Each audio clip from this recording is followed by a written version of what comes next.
The Kylo comic or Legacy of Vader starring Kylo Ren. Why don't they just call it Star Wars Kylo Ren Legacy of Vader? I don't know.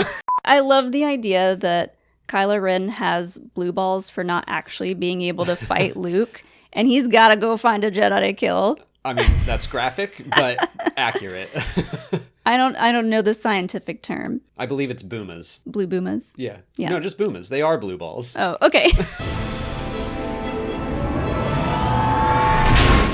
What's up, everyone, and welcome to Last Week in Star Wars. I'm Alex. I'm Molly. And we're going to be covering some actual movie news that came out this past week. And Actual potential. yeah, but I mean, I think it's real, or at least more real than some of the rumors we've been talking about the past few weeks. Sounds like the people that wrote the article, did the digging at Hollywood Reporter are pretty reputable. Yeah, a few other people confirmed it, but I am thinking that as we get closer to Celebration, more stuff like this might happen, as they're probably locking in plans of what they're going to cover. We'll talk about that in news.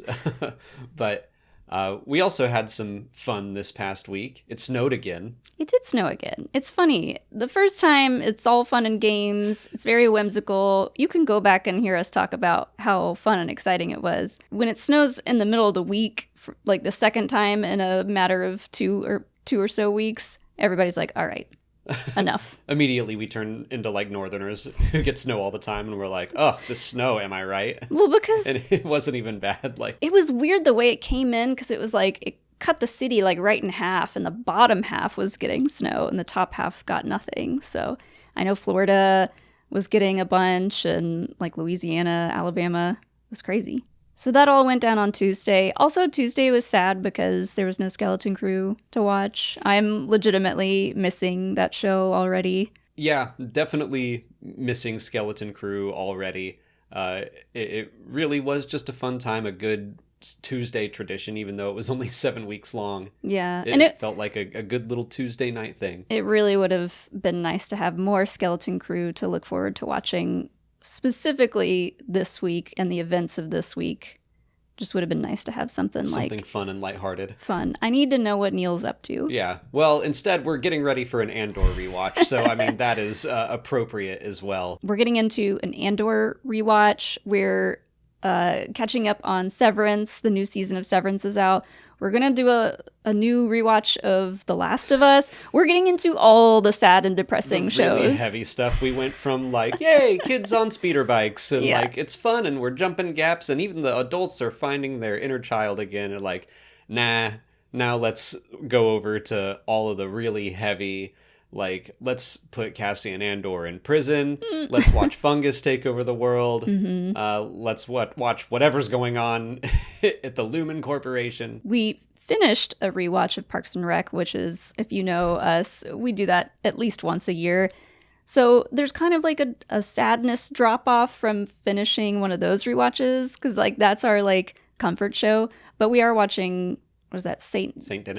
Denis medical show on Peacock, which is really funny. Similar, along the same lines as like Parks and Rec, but yeah, we might need that, because it does feel like, we just finished Parks and Rec, which is a very happy, positive show, just finished Skeleton Crew, which was a delight, and now we're gonna just go into all the heavy, dark stuff.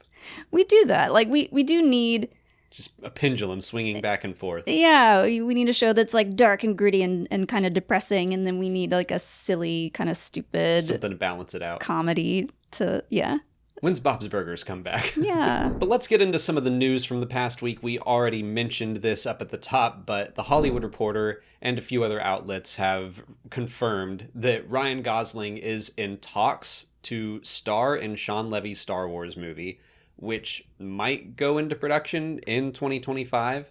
So I did a little video about this, but what are your thoughts on Ryan Gosling potentially appearing in a Star Wars film? His job is Jedi. Yes.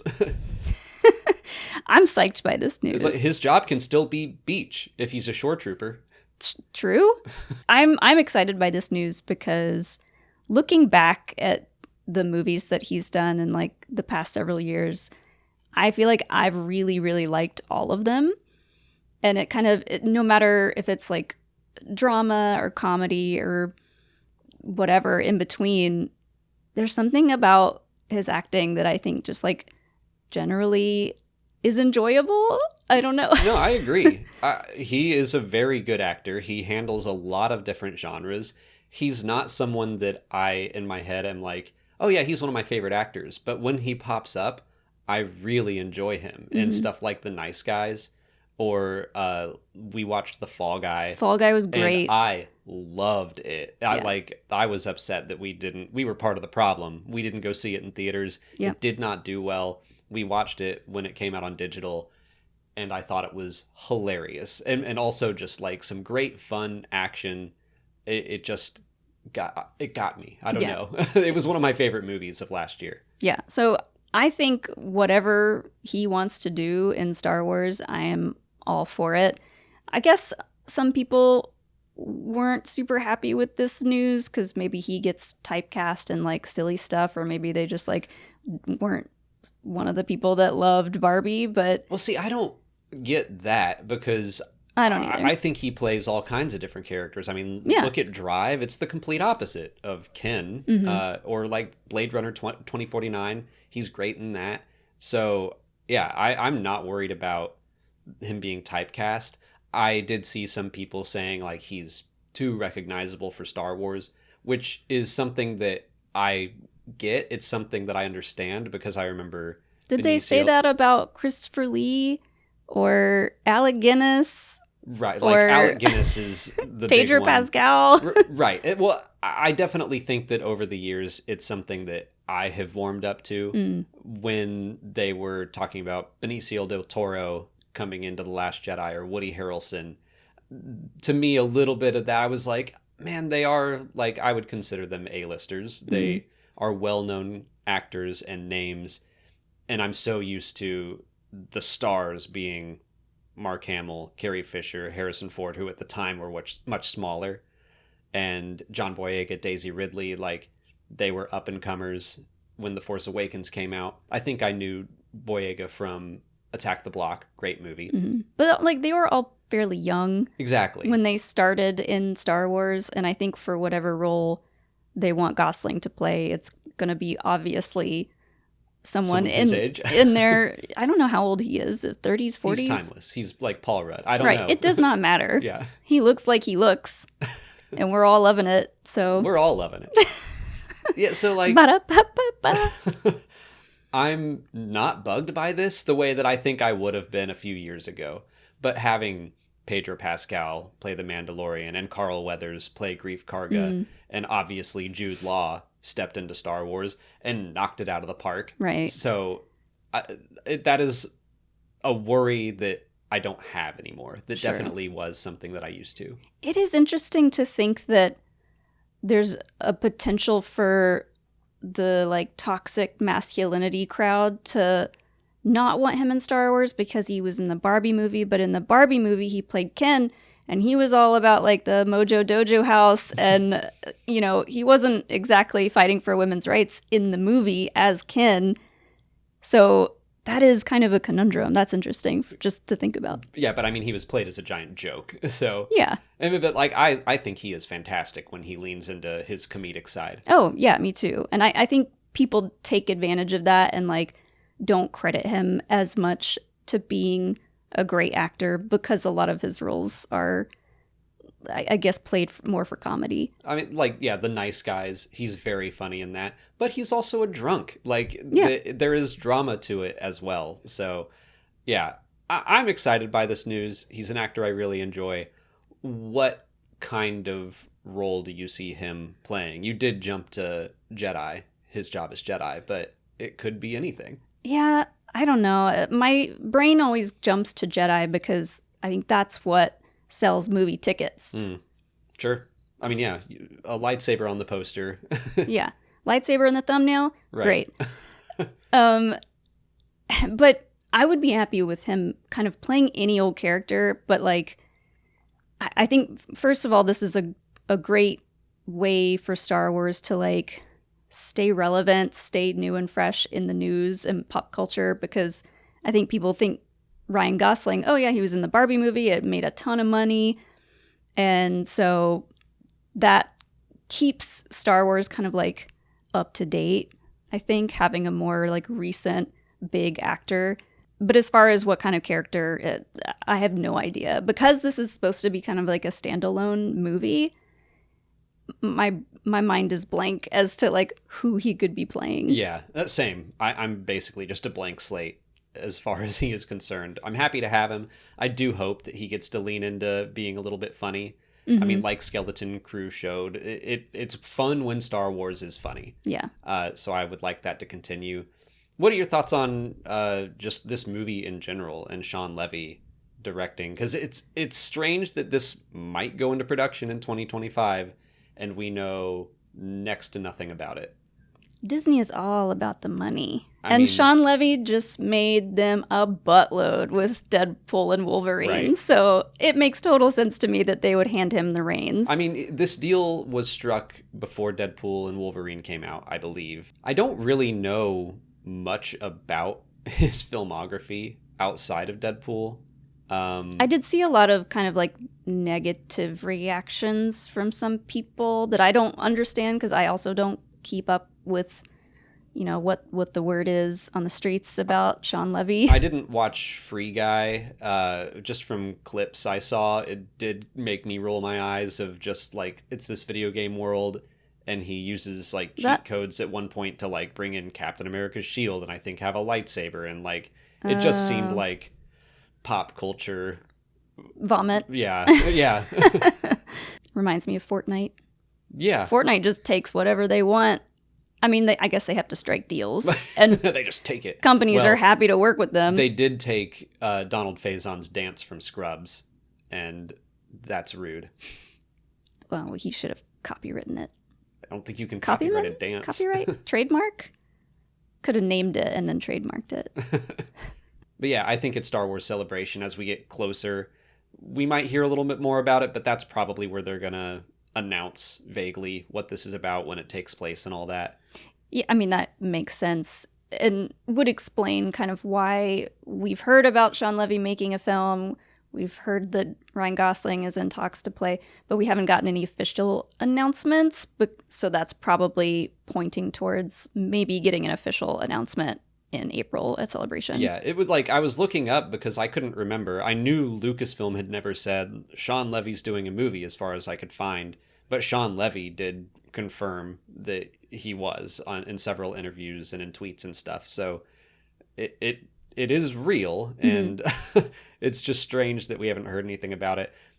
But, you know, in London we did get word of these other 3 movies, and that little announcement did not include The Mandalorian and Grogu or this one. So yeah, it is just like, I don't know what's going on with the film side of Star Wars, but I'm glad that something's happening. Yeah, and I've seen a lot of people express feelings of being like, well, I'll believe it when it happens, or I'll believe it when I can buy a ticket to it, you know, and that is fair to say because it has been a lot of like up and down, and Patty Jenkins said she had a Star Wars film and that fell through. So it is valid to feel frustrated about any Star Wars movie news coming out, whether or not it's official or not, I guess. But yeah, I think it's interesting that, like you said, Mando and Grogu and now this Sean Levy movie might be coming before we get any of the 3 films that they did announce at Celebration. Part of that could be something we've talked about before, is that there's so much pressure put on those 3 films that maybe they want to have a couple of other films come out for Star Wars before they get back into Rey as being a main character, or like main timeline Star Wars stuff, if that makes sense. Yeah, no, it does. Because I think Mandalorian and Grogu will ease fans back into Star Wars on the big screen, because we know what to expect with that. Yes. It does not feel quite the same to me as another Star Wars movie that introduces a new era. It's the 4th chapter of The Mandalorian, really. Yeah. But yeah, I wonder really what the Sean Levy movie is about, because he did say, I think at one point, the original pitch involved a Rey that was much older. But now he is saying that it has changed since the original pitch, but I don't think it is a Rey movie if it is starring and top-lining Ryan Gosling. So I have no idea what to expect from this. I wonder if they would try to pivot the idea of a pilot-centric movie. Like, not Rangers of the New Republic, but something pilot-related, Rangers-related. Because I'm trying to think of, like, where do we place this in the timeline? Yeah. Where do we say, hey, this deserves its own standalone movie? And unless it's like another origin story movie like we got with Solo, loved Solo, glad it happened, but I'm just like, are we just going to keep kind of filling time gaps with character origin movie stories? I feel like Ryan's going to play a new character. I know I've seen people making guesses of who he would play that already exists, but I'm like, that's unlikely. I don't think he's playing Kyle Katarn. But stepping away from movie news, we did get some official Lucasfilm announcements about comics, specifically that the mainline Star Wars comic is being rebooted on May 7th. It will be post Return of the Jedi, post the Battle of Jakku, still written by Alex Segura. I got the chance to sit down with Alex and Charles Soule and Mark Guggenheim, and they are going to be writing all three of the ongoing series in comics for this year and moving forward. Had a great chat with them about all three of their comics. That came out on Thursday, so you can go watch it if you want to. But yeah, I am not surprised that they are rebooting and that it's going to be post episode 6. But I'm also excited. Like, I was starting to get a little weary of the in-between Empire and Return of the Jedi comics. So I'm ready for kind of a little fresh start. Yeah, I hope to see some stuff about Leia training, maybe. This is picking up right after the Battle of Jakku. I think so.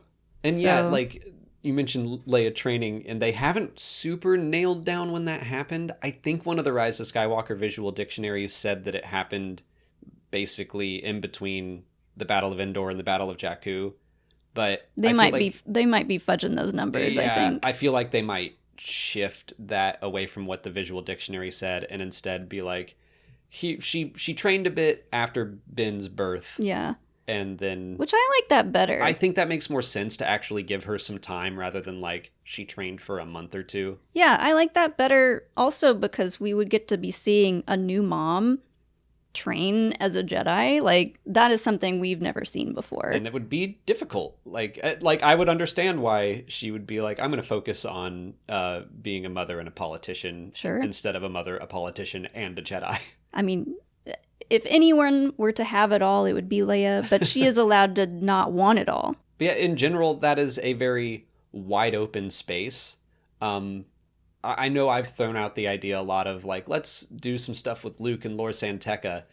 The final issue of Charles Soule's Star Wars run included a little bit with Lor Santeca. Luke like sees not him. He goes to this planet that basically he can communicate with anyone else who's ever been to that planet. Oh, is that the Elzar Man one? Yes. Yeah. But while he's there, the planet shows him this person named Lor Santeca that he's never met before, but he kind of suggests, like, we'll see each other someday. Mm-hmm. So maybe that was a tease for, like, Luke and Lor in this reboot. I like that. I would like to see what they got up to, what their adventures taught them. And this is, like, an 8-year period before the stuff that happens in The Mandalorian begins. So... wow, yeah. Yeah.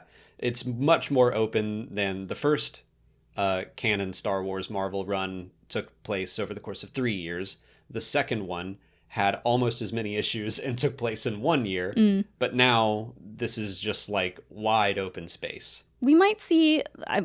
do we know how young Ben was before he started like showing signs of being able to use the Force?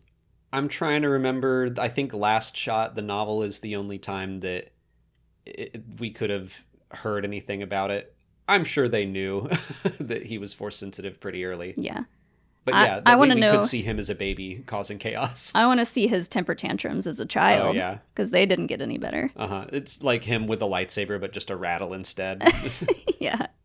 We're going to talk about the final Battle of Jakku comic in a little bit. I will say I wasn't a fan of that series. It just did too much and bounced around too much. But I am still excited to have Alex Segura take the reins here. I'm not familiar with his other comic work. I've heard that it's good. I've seen people express enthusiasm that he's getting the chance to do an ongoing series instead of Jakku. To me, I wonder if they were just trying to very quickly like cram a bunch of stuff into 12 issues to catch comic readers up who maybe hadn't read the Aftermath trilogy.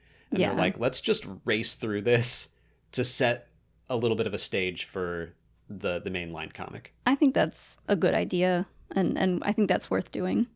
And again, we'll talk about the issue in a second, but I feel like the last issue did summarize a lot, and it did it better than many of the other issues. I will say, talking about the comics in these videos has made me want to read them more. So I have kind of been reading them more, but now is a great time to get into the comics, I think, because we have Andor season 2 coming in April, but otherwise it's kind of sparse. So if you've ever been interested in checking out the comics, I think now's a good time. Yeah, especially whenever they do a bunch of reboots or launch some new titles, that feels like a good fresh start. So the Jedi Knights series starts in March, and the Legacy of Vader starts in a couple weeks on, I think, February 5th. I am pretty excited about the Jedi Knights and Legacy of Vader comics. Just hearing you talk to the writers and watching that interview, they talked about some pretty interesting stuff happening in these, getting to see the prequel Jedi before the events of episode 1. So it's like we're back to talking about Jedi as in like the height of their coolness, power, whatever you want to say. They were like working pretty well together. So it sounds like we'll see a lot of cool team ups. Yeah, I like the format of that each issue, except the first one is kind of an introduction to the whole story. And then issues 2 and on, it's like 2 Jedi at a time, a different team up. And one of them will be Dooku and Yaddle, that Mark Guggenheim mentioned that, which my reaction to that was, oh no. Just because I bet they're going to show them being great and friendly, and that'll just make what happens in Tales of the Jedi even more tragic. Yeah, we see Tales of the Jedi. If you didn't watch it, Dooku is very responsible for the death of Yaddle. Very responsible. So it's very passive language. He kills her. He's somewhat responsible, some could argue. Feel free to hate him or not. I don't know what kind of verbiage I should use. But yeah, I bet he's going to be a lot more likable in these. I mean, like it is like watching Tales of the Jedi, where he was a good Jedi that struggled with all the corruption around him. Yeah. Like made him relatable, made his fall and the death hit harder. The death of Qui-Gon really messed him up. Mm-hmm. So yeah, we're gonna get to see Dooku and Yaddle, Qui-Gon and Obi-Wan back together will be fun. Keller and Beck. Yeah, Keller and Beck is gonna be in it. That's super exciting. I'm interested to see more about what he was up to, like what kind of Jedi he was, because we've seen so little of him in live action. All we really know is that he took on the most important job of saving Grogu. It sounds like from the interview, Mark said that it would deal with younglings, which makes sense because he was a teacher. Are we going to see Grogu in this comic? You never know. A little tiny baby at the Jedi Temple. He would have been like 10 at this point, so he'd be like that big. I don't know how they grow, but I mean, if he's this big when he's 50, 10 years old, this big. He's not going to be doing much, I guess, at that point, if he is there. But one can hope and dream. And while we're dropping nuggets from that interview, Charles Soule mentioned one of the Kylo Ren arcs is that he is going to, after what happened with Luke, he decides he needs to continue to face Jedi. So who knows if he successfully finds one or not, but Soule said that Kylo Ren will go looking for any Jedi who survived Order 66 way into this era, which is kind of crazy. Yeah, I love the idea that Kylo Ren has blue balls for not actually being able to fight Luke, and he's got to go find a Jedi to kill. I mean, that's graphic, but accurate. I don't know the scientific term. I believe it's boomas. Blue boomas? Yeah. Yeah. No, just boomas. They are blue balls. Oh, okay. I already saw a lot of jokes online about, like, guess he's headed to the retirement homes. You know, like, if any survivors are still around, they'd be pretty old at this point. All but right. there's species that live forever, so that's not necessarily the case. So Charles Soule does like to seed things in his previous works, and it's been a long time. His initial Darth Vader run was 2017, I think. Mm-hmm. But in that run, he did list a few surviving Jedi in there. Oh, yeah. Quinlan Vos being among them. Don't touch him. Oppo Rancisis, Yarl Poof, I believe. So there are some candidates, and Oppo and Yarl are long-lived.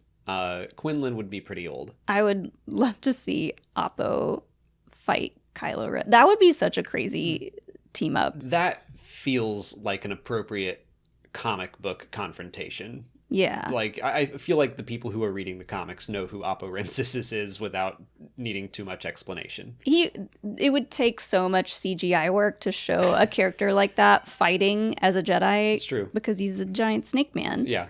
So that will be, if that is the person that he finds to fight, that'll be exciting. Also, some fun tidbits they said about the Kylo comic or Legacy of Vader starring Kylo Ren. Why don't they just call it Star Wars Kylo Ren Legacy of Vader? I don't know. Because they can't not have a Vader comic. Sure. I mean, they have just been doing more and more Vader comics, and Vader's in the corner of every page like, oh no, what's happening over here? He's just watching Kylo like, oh no, don't do that, but this is fun to watch. It's like breaking the fourth wall, like, this again. He thinks he's me. The fact that, so it takes place like immediately after the events of Last Jedi, and we get to see some cool stuff that happens right after that. And then we're seeing Kylo Ren go and visit places like Naboo, which would be cool to see. That's why it's called Legacy of Vader, because he's retracing Vader's history. Yeah. So Mustafar, Naboo, other planets. So it'll be cool to see Theed in this time period. And I hear we're going to go see Tatooine, finally. Oh, good. Thank God. We can't have a comic or a TV show or a movie and not go to Tatooine. Nope. Are you ready to optimize your nutrition this year? Factor has chef-made gourmet meals that make eating well easy. They're dietitian approved and ready to heat and eat in 2 minutes, so you can feel right and feel great no matter what life throws at you. With 40 options across 8 dietary preferences on the menu each week, it's easy to pick meals tailored to your goals. Choose from preferences like Calorie Smart, Protein Plus, or Keto. Factor arrives fresh and fully prepared, perfect for any active, busy lifestyle, and can help you feel your best all day long with wholesome smoothies, breakfast, snacks, and more. Reach your goals this year with ingredients you can trust and convenience that can't be beat. I've tried weeks worth of Factor meals, and they're perfect for fitting lunch into my busy schedule. I cook breakfast in the morning, and Molly and I cook dinner together in the evening, but finding time for a good lunch has always been a struggle for me. Factor is simple and quick to prepare in the microwave or oven, and the meals taste good. I usually choose their Protein Plus meals that come with chicken breasts or pork tenderloins or beef. They taste good, they're quick to make, and they definitely feel like a step above a standard microwavable meal. Eat smart with Factor. Get started at factormeals.com/StarWars50off and use code StarWars50off to get 50% off your first box plus free shipping. That's code StarWars50off at factormeals.com/StarWars50off to get 50% off plus free shipping on your first box. We're going to keep talking about comics by moving on to Last Week in Canon, The Battle of Jakku, issue 4. That is the final issue of the Battle of Jakku macro series. Adelhard is betrayed again and his ship is destroyed. Luke boards and attempts to save him, but he turns the offer down and Rinzenat shoots him just to make sure he stays dead this time. The rest is like a very fast summary of Aftermath Empire's End. We see Gallius Rax's death, Masamita's surrender, and Ben Solo is born, and then there's a tease for what I assume we're going to see in the main run when it launches in May. But that was right before the official announcement of the main run. So Mr. Shadows will be in... I assume so. The new run. Yeah. I don't know who Mr. Shadows is, but I figure that that's going to be one of the villains of the relaunch. But it's clearly setting something up. Yes. I mean, it says the end question mark. Question mark? A lot of the comics have done that recently. The Jango Fett run did that. The Mace Windu miniseries did that. Thrawn Alliances did it. But that was just like 4 issues. It was only telling half the story. And then it was like, to be continued? I'm like, I don't know. Star Wars comics. I guess because I am not an avid comic reader. Like, I don't keep up with them. I haven't seen that happen as often as it has. But I guess it makes sense because then that keeps it open to where, yeah, if they want to pick back up where they left off with that story, they can. Well, it's nice that this one said to be continued, and on that same day they were like, and there's a new flagship. Yeah. So we're like, okay, that story is continuing. They got the announcement right. But the other ones, it kind of seems like we're going to see if this series sells or not. And it's kind of like dropping a cliffhanger at the end of season 1 and just like hoping that it gets to continue. Yeah. Here's Plagueis. He was there the whole time. Right. So what do we have to look forward to with comics aside from the brand new releases? Well, next week, I'll just go ahead and talk about that. We have a lot of issues coming out. So we have a new Legacy, which is the Marvel kind of celebration of 10 years of Marvel Star Wars. It's going to wrap up a bunch of storylines like Scar Squadron, who we haven't seen in a while. Ewoks issue 4, which is the final issue in the Ewok series. Echoes of Fear 4. The High Republic Adventures 14. And Dispatches from the Occlusion Zone 4. Goodness. Yeah, a lot of comics next week, unless sometimes the schedule gets mixed up.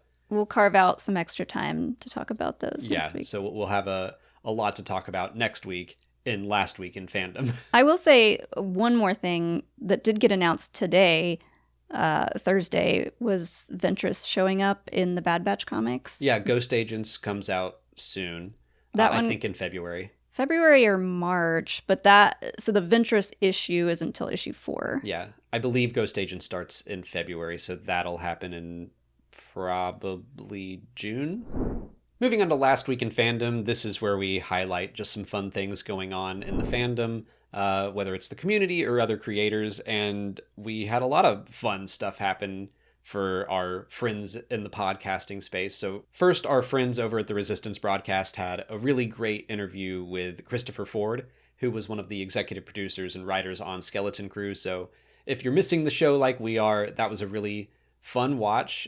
He got into some behind the scenes things, talked about stuff like the Jedi character that was cut, which was interesting. Yeah. We were all wrong about that. Yeah, I wasn't expecting him to go into explaining that, but yeah, we were all kind of theorizing maybe that was going to be the woman, I don't remember her name, but she was going to be like Jod's old Jedi master. We all just assumed, yeah. Yeah, but it sounds like it was just a recording of a Jedi played by the supervisor droid. Yes. And being like, hey, Order 66 happened, right? Look, I have this recording of it happening. Right. So that would have been like one of the final communications between AT-AT and the Republic. Which is interesting, and it explains why, because people were like, she doesn't look ragged, she's very like clean and done up, and like she's wearing the very traditional robes, so she would have been at the temple, I guess. At the temple or out and about, I don't know. But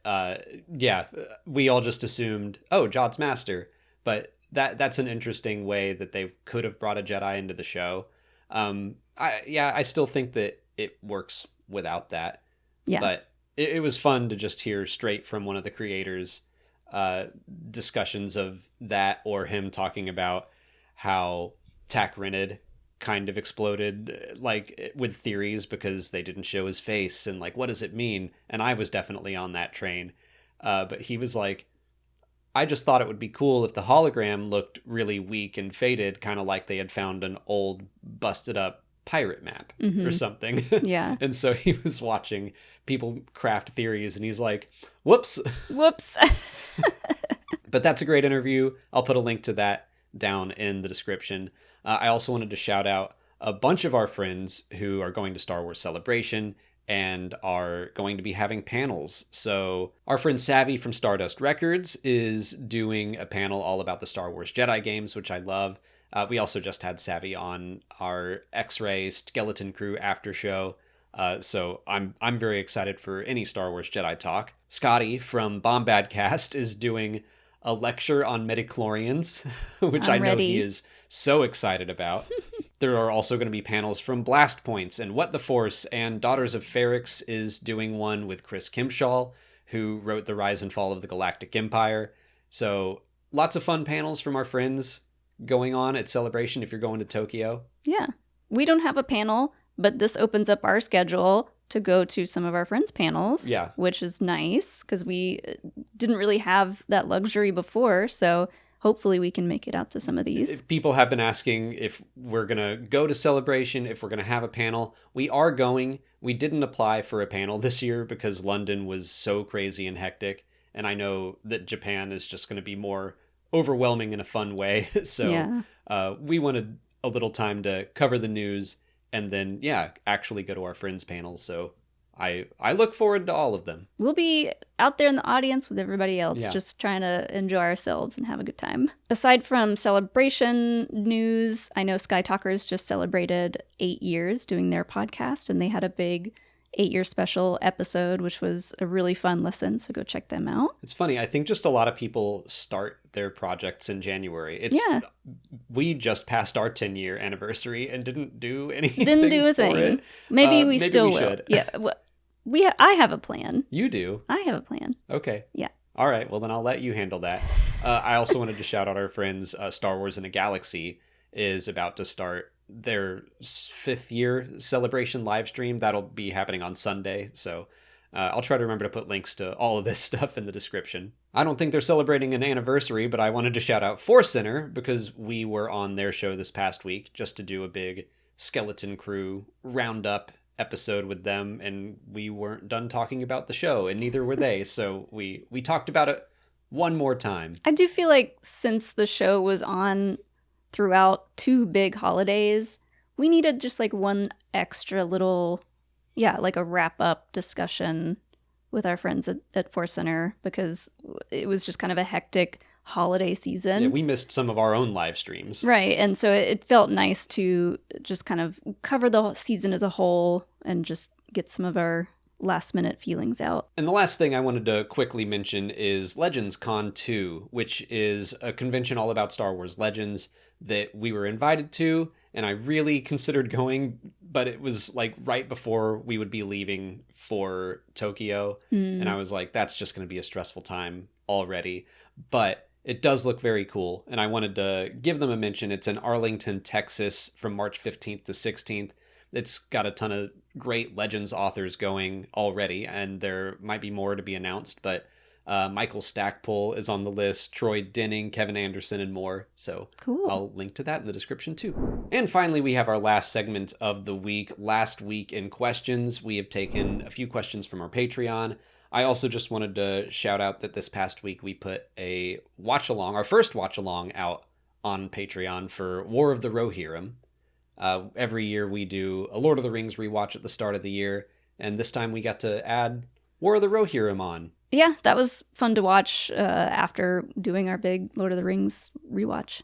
What did you think of it? I liked it. I mostly liked it. I think I liked it more than you did. You did.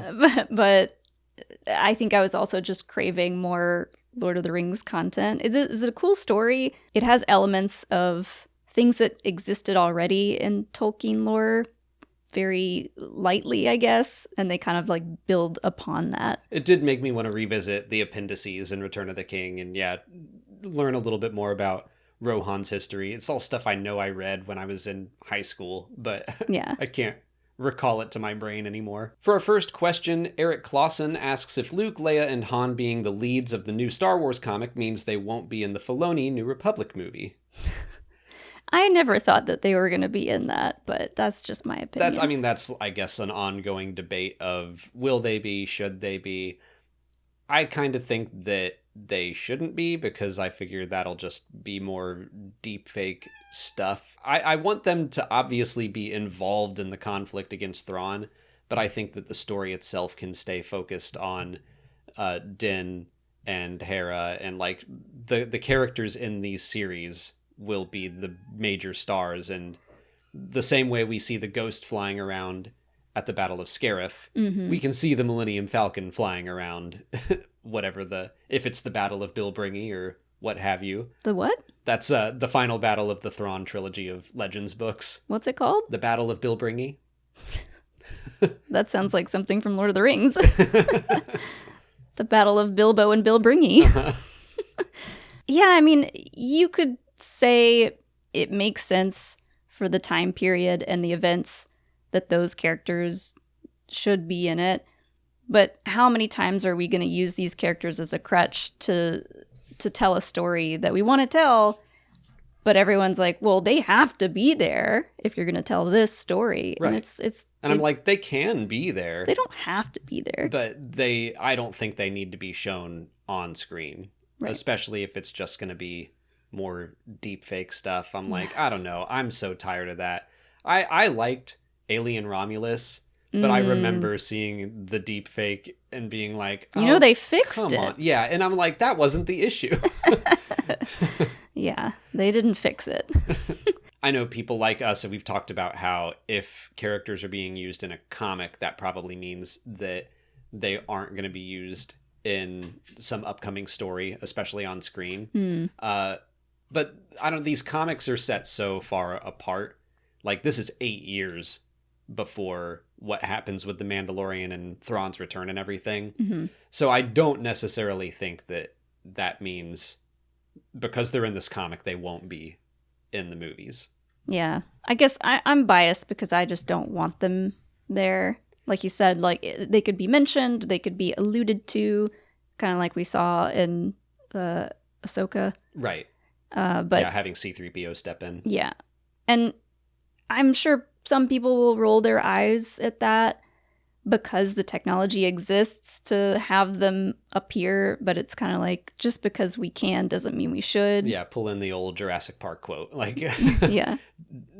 I just don't want to get into that habit of constantly just, we can make any actor anywhere appear. It's like, that doesn't make it right or good. And in a perfect world, then they would have made these movies in 1993. Yeah. when they Get all would have been the right age, but they didn't. And so I think that we need to get workarounds, and I would prefer the workaround be like, they were just off screen. Sure. And like, this whole story has been mostly about a very specific set of characters. And if it's the epic conclusion to their story, they should be the focus. They will absolutely be overshadowed if those three show up. Right. Yeah, also that. Jordan Blaney and Dan Star Wars Centralized ask what books we're most excited for this year, and if we have any predictions for the end of the High Republic. And I kind of just push those together because as of right now, my most anticipated book is Trials of the Jedi. I will also mention the Mask of Fear book that comes out next month. I got an early copy of it. I have read it, so it's no longer one of my most anticipated books. It's very good. I think my review for it comes out on Monday, actually. Cool. But it's awesome. But now my most anticipated book is Trials of the Jedi. Yeah, I think that's also my most anticipated, but I'm also giving credit to the Bad Batch book that kind of, it leaked, so it wasn't like, it didn't get an official announcement, but it's on a website. It's on the Penguin Random House website, so it is an official book that's happening. Yeah. But yeah, it just didn't get any like fanfare yet. But that is intriguing to me. I think that a book to continue a little bit more of the Bad Batch story is a good idea. Do you have any speculation on the end of the High Republic? Any guesses for something that might happen? Oh boy, I don't know. Yeah, I feel like we're right up against the edge of the end times for this story. And I'm like, this book has to be like 2,000 pages long to wrap everything up. And to be fair, they don't have to wrap everything up. I guess in the future they could do a spin-off to explain this or that. But like the Nameless stuff, I don't know that we've come close to any solution. There's a lot going on. I mean, there are technically 3 books and some comics still to go. There's a middle grade book, a young adult book, and Trials of the Jedi, which will be the final story, as far as I know. I do think some loose ends will be wrapped up before we get there, but it does seem like there's a lot for one final wave to finish. And I trust Charles Soule to finish it, to write an outstanding book, and I think it's going to be good. It is just kind of overwhelming to think that there's one more adult novel to like wrap everything up. Yeah. And I mean, Light of the Jedi is one of my favorite Star Wars books, so Trials of the Jedi by the same author, I'm all for it. I'm very excited. It feels kind of like, you know, when you're in an old car and you put a song on that has like a lot of bass for the entire song, and it's just like rattling the entire car. I feel like this whole book is going to be turned up to 11 and rattling the entire time. I mean, Charles Soule described it as a cyclone of just like events happening and like kind of funneling down to a conclusion. Yeah. So I'm like, okay. I'm ready for it. But yeah, I don't really have any speculation. I'm just enjoying the ride. And I couldn't have ever guessed like the stuff about the Ptolemites and Tears of the Nameless, and I loved all of that. So yeah, I guess I'm just hoping to be surprised still. I want a Sith connection. You do? I would like one. I feel like we got a little tease at the end of one of the books. Don't recall that, but I think there was. I don't know. I think that would be a nice way to connect it. I don't need that. I don't want the Sith to have been like pulling Marky on Rose strings or anything. No. I don't either. Do you want to see what they're up to, or maybe an epilogue of just like, hey, look at these guys. Yeah, we've discussed that before, of like 2 Sith hanging out on Exegol, like trying to make plans, and they're like, whoa, they really made a mess. That'll make our jobs easier. Like that, I'd be okay with a little epilogue, but it's not something I need. But that is it for last week in Star Wars. We did already do a little preview of next week. A lot of comics coming out next week. A lot of comics to talk about. We will be back to cover all of them and whatever news comes out. Until then, please like this video, subscribe to the channel. Follow us on Blue Sky and all the other social media sites. And consider checking out our Patreon page. As always, thanks for watching, and may the Force be with you.